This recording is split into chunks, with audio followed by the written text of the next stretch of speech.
Good morning mga Beshop. So dahil ho hinog na ang ating sabang galing Pilipinas, kita po ay galuto ng pinulpol o ng maruya. Madali lang naman ari.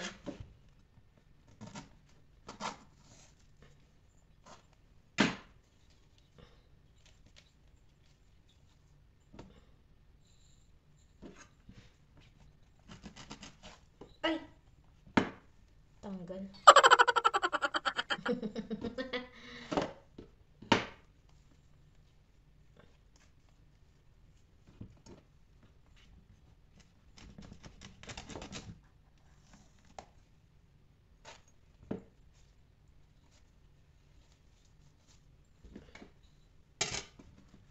Yeah.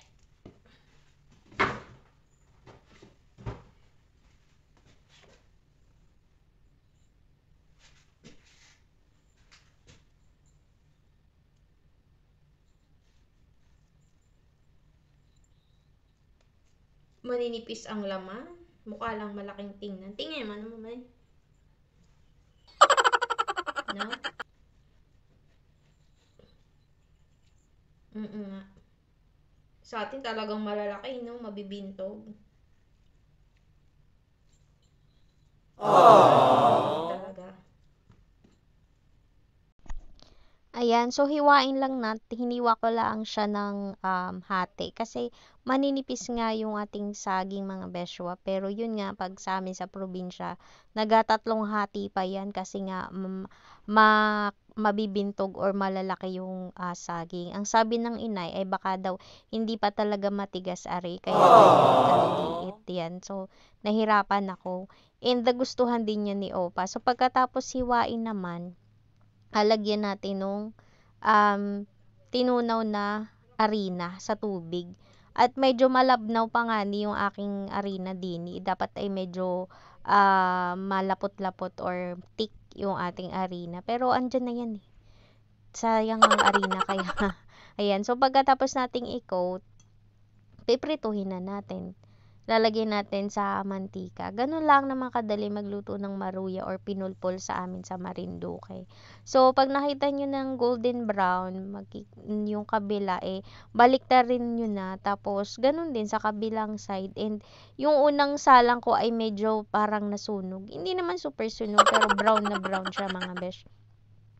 Masarap sa maruya ay yung medyo makapal yung coating o yung arena niya. Tapos, medyo crunchy-crunchy. Ay, sarap ginhawa nun. So, ari na nga ni medyo napatagal ang aking pagbaliktad. Kaya pala medyo nasunog at ako'y may inagawa. Ayun nga ni, hindi pa masyadong mainit yung mantika nung nilagay ko. Kaya dumikit ng maigi dun sa ating kaldero, dun sa kakawaling inaga-prituhan ko mga beshiwap. So, madali lang naman talaga magluto ng maruya. So, ayan, nabaliktad ko na. And then, after that, yung una, yung pangalawa na. Kasi 3 piraso lang naman yung ginawa ko. 2 sa akin, tapos 1 kay Opa, and nagustuhan naman niya. Na pangalawang tikim niya na ito kasi nung nakaraang June, Independence Day, ay bumili din ako ng saging. And pinatikim sa kanya 1 piraso ay nagustuhan naman niya. So, ayan, pinagsabay ko na dyan yung 2 nahuhuli para mabilisan na. At ako'y inagutom na, charis. Inagutom, wala namang inagawa. Hindi ko alam kung ako inagutom o inahilaban. So, syempre, baliktarin lang din natin siya kapag medyo brown-brown na yung kabilang side. And then, yung iba pa nga niyan ay inalagyan ng asukal pagkatapos. O, ikaw besh, anong kwentong maruya o pinulpol mo nung ikay bata pa? Parang dati ay, naabutan ko ay 2 piso, 150. O, hala, sige, kung ikay nakaabot ng 2 pisong pinulpol, ay dapat ay may 2 ka ng anak. Kaso ay wala pa ako. Charis. Luto na ho ang inagang ong maruya at pinulpol. So, tara ho at makain. Tapos may kape ay ayos na. Sarap. The next day. Good morning mga Beshwap. So, papunta tayo ng grocery. Ngayon ay Saturday. Napagkasunduan namin ni Opa na bibigyan niya ako ng €100 budget per week. Tapos, pag doon na lang kukuha. Para hindi ako hingi ng hingi sa kanya. So, ito pala, dinala ko yung ibang mga bote at ibebenta ko. Sayang din yan mga besh. May bayad din naman. So, tara, let's do this. Ito. Tayo. Medyo marami-rami ang ating grocery for today's video. Wait.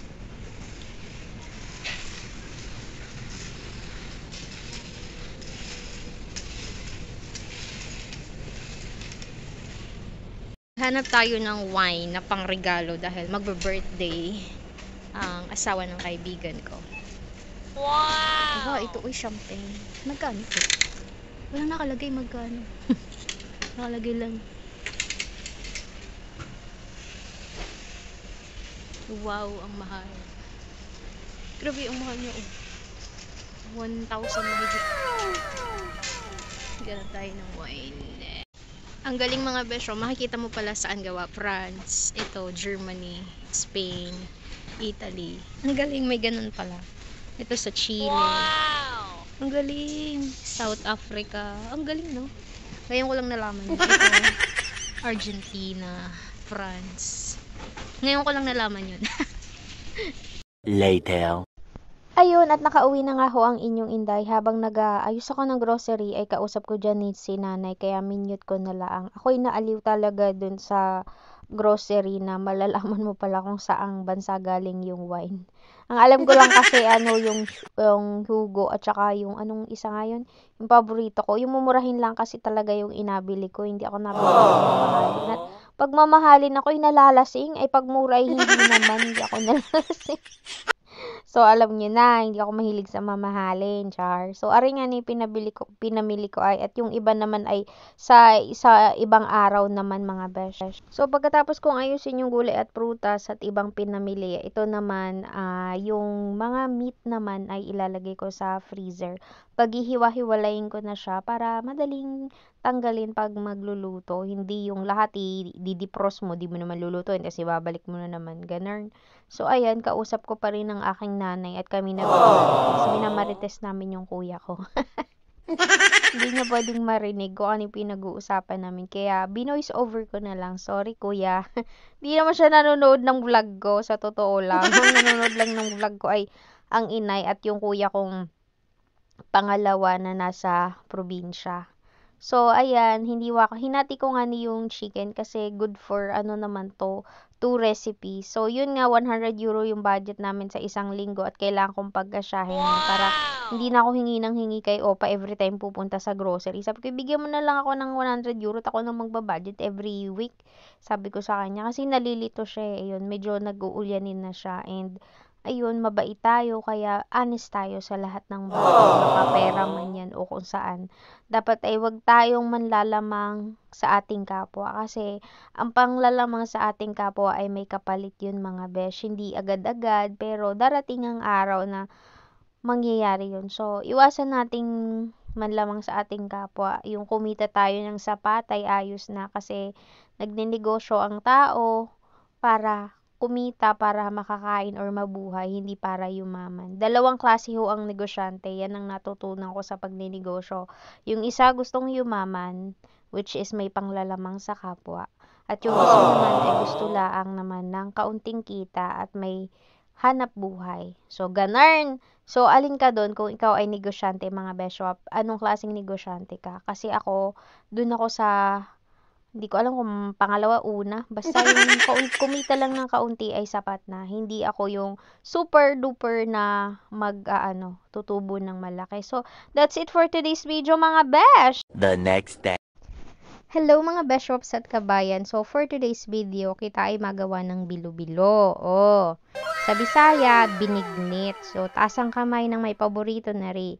Iri yung dahilan kung bakit ako bumili ng saging sa pagkaon. Pagbigyan ng hilig ng walang ligalig, sabi nga ni ng mga taga Batangas. So, kung nakikita niyo yung kulay violet na bilog-bilog, ayun na yung malagkit. Tapos nilagyan ko ng ube flavor, kaya yun ay kulay violet. At yun ay ginawa ko na bago pa ako maghiwa na ring mga kamote at gabi. So, talagang naghanap ako ng mga sangkap para sa bilo-bilo kasi medyo matagal-tagal na rin. 2 years ago, nang huli akong gumawa ng bilo-bilo. 2 years or 1 year ago. So, ayan, nagbalat ako ng kamuting puti at saka kamuting dilaw. yung tawag namin dito ay initlogan. Yung yung kulay, orange yan. Paborito namin yan. At yan ay mayabo.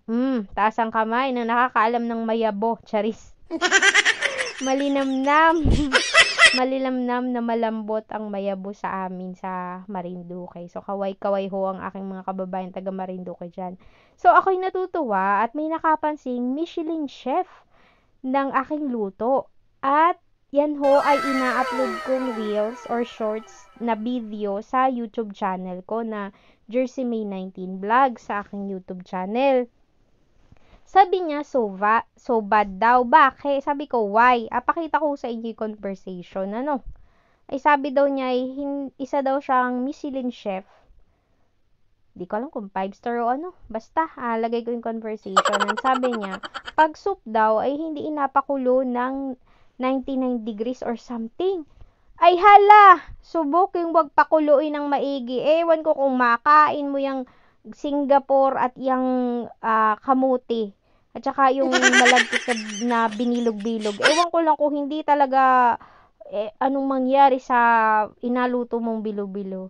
Ikay nanonood lang, ay wag kang pakailmanin at kita'y may kanya-kanyang kultura at pagluluto, paraan ng pagluluto. Inarespeto ko ang pagiging chef mo or pagiging Michelin chef mo. Ay wag mong pakailaman ng aking luto. At hindi mo naman naiintindihan kung ikaw ay hindi Pilipino. Pero salamat sa panunood. Akalain mo napansin ng isang Michelin chef ang aking lutong ari. Ay siya na all Michelin chef. Char. Hindi naman kasi ako Michelin chef, mga besyo. Alam niyo naman, panchameter lang ang inagamit ko sa pagluluto. So, ayan. At yung aking saging nga ni inagaong luyat. So, shout out ho sa mga taga-Buwak dyan. Ang tawag pala sa kanila ng pinulpul ay maruya. Ay, hindi maruya. Ano yun? Kalamay. Ang alam ko kasing kalamay ay malagkit. Pero syempre, kada lugar, kada bayan, iba-iba tayo ng pamamaraan. So, pagkatapos kong hiwain yung mga kamote, gabi at saging, eto na, nagpakulo na ako ng tubig. At nung kumukulo na yung tubig, isa-isa ko nang nilagay yung ating bilo-bilo. Kasi yan yung una nating lulutuin. Pag lumutang na yan, saka natin nalagay yung ating mga kamote, Singapore, at huli yung saging. Kasi yung saging, madali lang yun at saka baka madurog. Ang nagturo nga po pala sa akin na rin pagluto na rin ay aking beshiwap na si Mayrin. Dati ko kasama sa bahay. Hindi ko talaga ako maalam magluto ni rin dati. O, kaya mo yan. 2 kamay. 2 kamay inagamit ko sa paghalo at ako'y nagaluto dyan ng alam ko spaghetti wari yun para kay Opa at yun ang kanyang hapunan.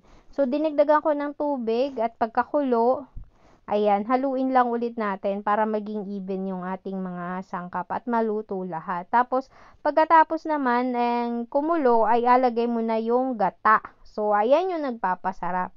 So, gata at saka asukal, halagyan mo. Masarap ay medyo matamis-tamis kasi pag medyo matabang ay walang ganang kainin. So, nilagyan ko yan siguro mga 5 kutsara or 6 na kutsarang asukal laang. Pero matamis naman siya, dinagdagan ko pa. Tapos nilagay ko na yung saging. Pinakahuli kong nilagay yung saging at saka yung sago kasi madali lang yang maluto. Halaraw nga ni chef, kung hindi mo apakuluin ay maluluto ba gayan? Ayun na, nilagay ko na yung asukal. Sabi ko sa inyo, tantiameter lang ako, bahala na. Ganon. Tapos nilagyan ko din ng kaunting asin para contrast naman dun sa ating pagiging sobrang tamis, mga beshiwap. So, maraming salamat sa walang sawang suporta at panunood ng aking vlog, mga beshiwap. Sana din po ay suportahan nyo ang mga video ng inay dun sa aking isang Facebook page. Hindi yung page ay personal kong Facebook yun. Dun ko ina-upload yung mga video ng inay for today. Yun. Nakakatuwa naman kasi ang daming nanonood. Kahit short video lang yung ina-upload ko. At yun ay mga video lang ni inay na araw-araw inasend sa akin. So, ayan. Halu-haluin natin. Diyan niya nakita siguro na sobrang kulong-kulo yung yung ating sabaw at ang kala niya ay soup. Di wow. Porque may sabaw soup agad. Nakakaloka naman si chef. So, ako'y may pagkakamali din. At para lalong lumapot ang iyong bilo-bilo or yung ginataan, ay alagyan mo ng ang tawag nga nila yung galapong o yung malagkit na bigas, and mali ko doon, hindi ko tinunaw. Direct akong nilagay. Adi, ayun, nagbuo-buo. Si Inday, ayan, inahanap ko yung mga buo-buo at inapisat-pisat ko or tunaw ko, mga besyo. Pero, ending, masarap pa rin naman siya as in. And yun, nabigyan ko na naman yung kapitbahay namin. Nagataka daw yung asawa niya at bakit lagi kong inabigyan ng pagkain. Hindi ko masabi. Masyado kasing marami akong maluto at gusto ko talaga yung nagabigay sa kapitbahay para hindi na ako yung nag-enjoy. Kasi alam ko naman ng mga Pilipino ay bihira makatikim ng ganire.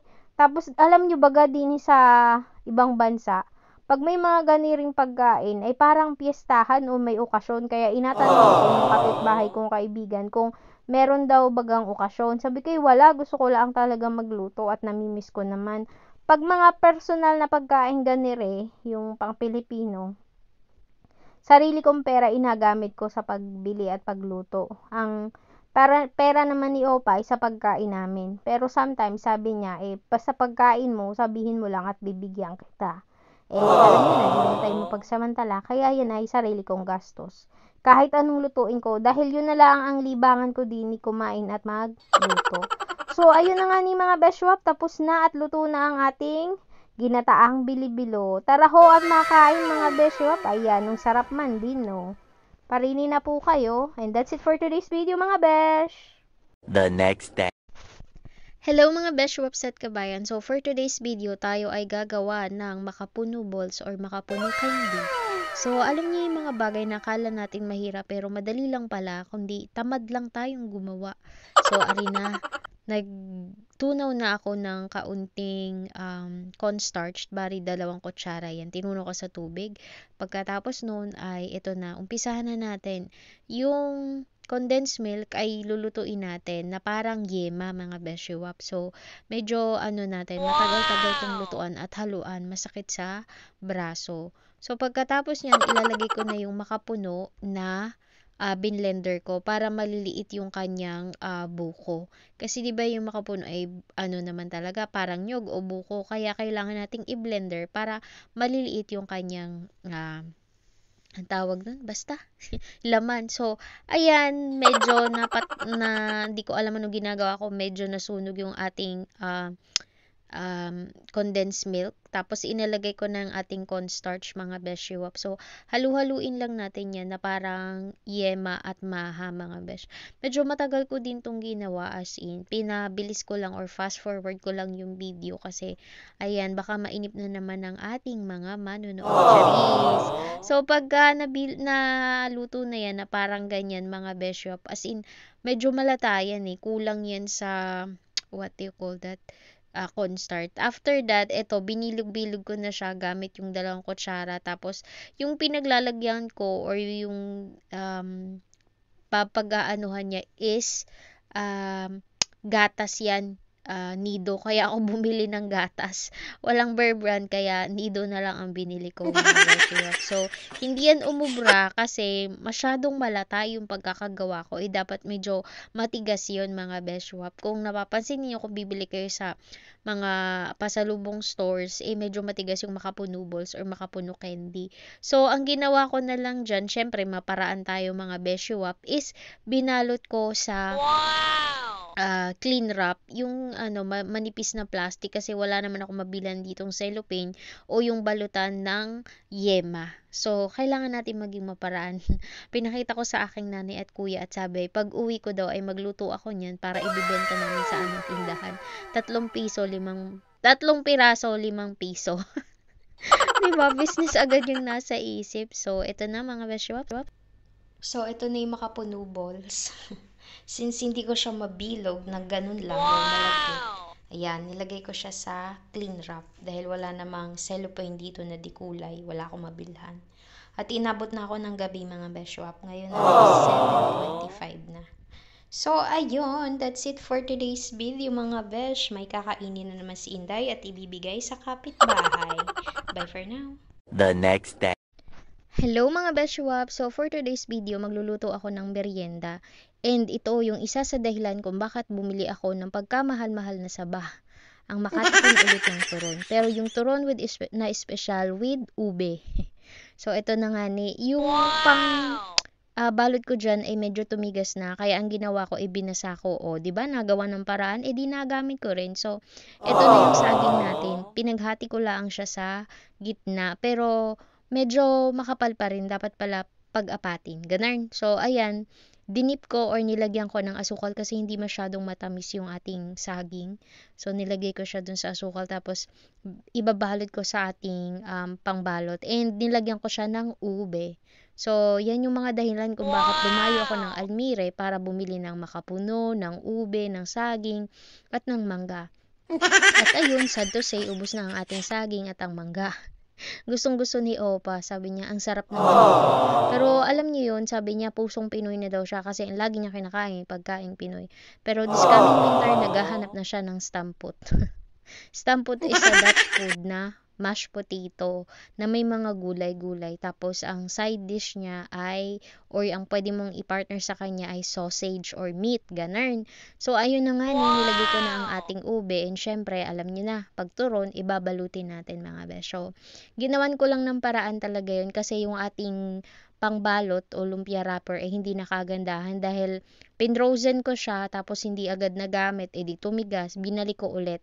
So, ayun, nagkaroon ng problema kaya ganyan, ang hirap ibalot. Pero, alam niyo naman ako, maparaan ako when it comes to cooking. Charis, kaya nga napapansin ng mga Michelin chef na 5-star ang aking luto. Charis! Pero, kidding aside, ayun, akalain nyo yung aking ginataang bilo-bilo ay umabot na ng 1,700 or 800 or 900 views. O, diba? Saan ka pa? Dahil lang sa napansin ng isang Michelin chef. So, ayan, pinrito ko na. And madali lang naman pagluto ng ating turon. And parang ako'y nakulangan kasi ganyan lang siya. So, ang ginawa ko, nagtunaw ako ng asukal dun sa mantika. Tapos, nilagay ko ulit para talagang turong-turon. Ayun, so naglagay ako ng asukal. Mga 2 kutsara lang ata yun or 3 kutsara. Basta tinunaw ko lang siya. Kasi, walang lasa syempre yung yung what you call that, yung wrapper. Yung wrapper hindi naman katulad yan sa Pilipinas, no? So, ari na nga ho, after few minutes, tara ho at makain ng turong espesyal ni Inday. So, that's it for today's video mga Beshuwap. And don't forget to like, share, and follow. Bye for now! The next day. Good morning mga Beshuwaps at kabayan. So, balot na naman tayo, parang suman.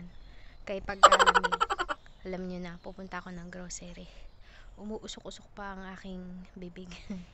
A few moments later. So, dito na ako sa Centrum at bibili tayo ng sabon. Kaya wala nang sabong panglabas si Opa. Kasi ba naman, isang pirasong basahan lalaban ng tagalinis kaloka.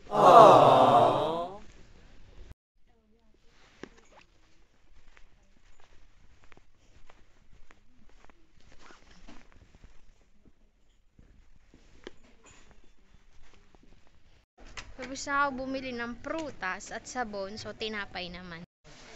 It's a bread. Hi! A few moments later. Mabilis lang yung video ko mga besyo, pero iba-ibang tindahan yung pinuntahan ko. May grocery, may parang drugstore, tapos bilihan ng tinapay which is bakery, bilihan ng prutas, ganon, iba-ibang store. Hindi ko makita yung mukha ko, di ba? Masyado. Maraming tambay ng mga estudyante din sa may grocery. Tapos na, kaya uwi na tayo. Later. Ayun mga Beshuwap, nasa bahay na ako. At ito yung mga pinamili ko. Yan lang, 50 euro na yan.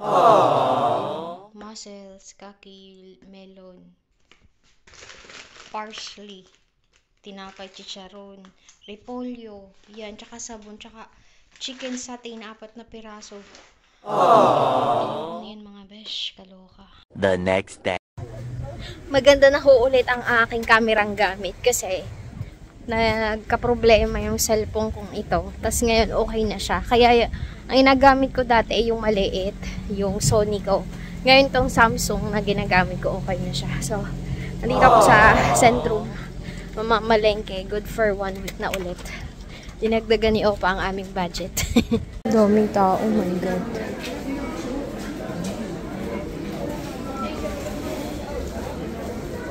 Nandito.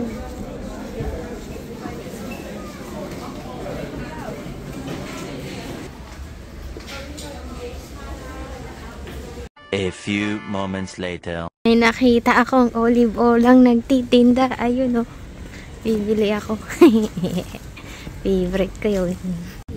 Ayun yung tindahan ng olive oil ah. Tapos ito, papunta na ng station yan. Or train station. Tapos dito yung Centrum. Ay bibili na ako sa Crowdfat. Yan.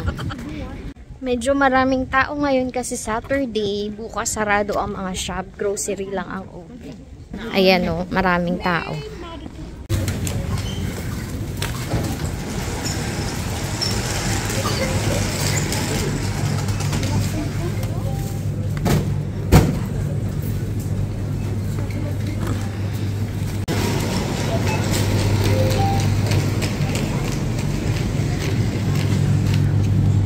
A few moments later. Una naman ang aking bike mga besh. O, kaya nyo yan. Later. At ayan, nakatapos na naman ng hapunan at isang araw na trabaho. Charis.